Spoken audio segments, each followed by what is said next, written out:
I'm always learning. When I give a talk, somebody has a question or a perspective that maybe I'd never heard before or I'd never been exposed to, and it gets me thinking and gives me that opportunity to learn and grow from, this experience that I hadn't had before.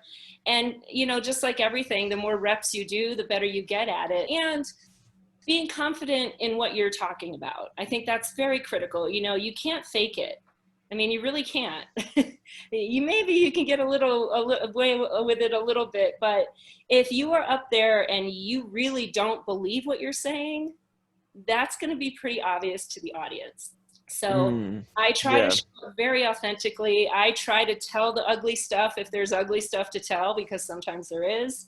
I try to share my own stories. It's something that when I started being in front of particular audiences pretty regularly, I get to see the same people for 10 weeks in a row.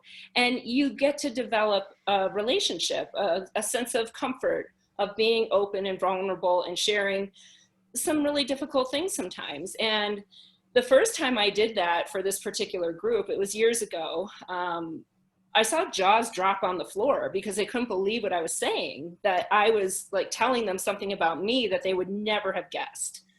And I think that was a big turning point. I didn't go into that day intending to tell this story. I just told it.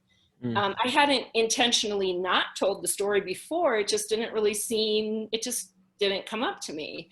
So it was, I think, that experience, that one time, that really then did make me be a little more intentional every time I was presenting on whatever topic, to tell a story that really is personal to me, so that the audience knows that I'm just like you. I might be up here, the person who knows everything and the authority and giving you all these answers, but I'm really no different than you. I just have a different level of knowledge.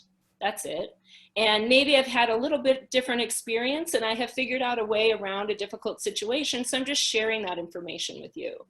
And that makes somebody very relatable. I went to grad school for a master's in kinesiology, and I didn't know this at the time, how relevant and relatable this is going to be, but my master's thesis was on modeling.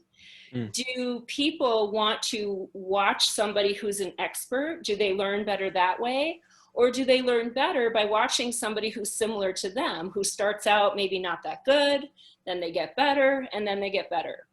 And it turns out, the results of my study, that people learn better when they are watching somebody who's like them versus when they're watching the expert. But now when I look back at that, I'm like, totally makes sense, right? People get motivated by looking at the perfect model. No, they actually don't. Very often they're judging themselves and they're comparing that person's finish line to their beginning or their middle, or they're thinking that person just magically came out of the womb looking like that. Oh, they're so lucky, not realizing all the hard work that went into looking like that.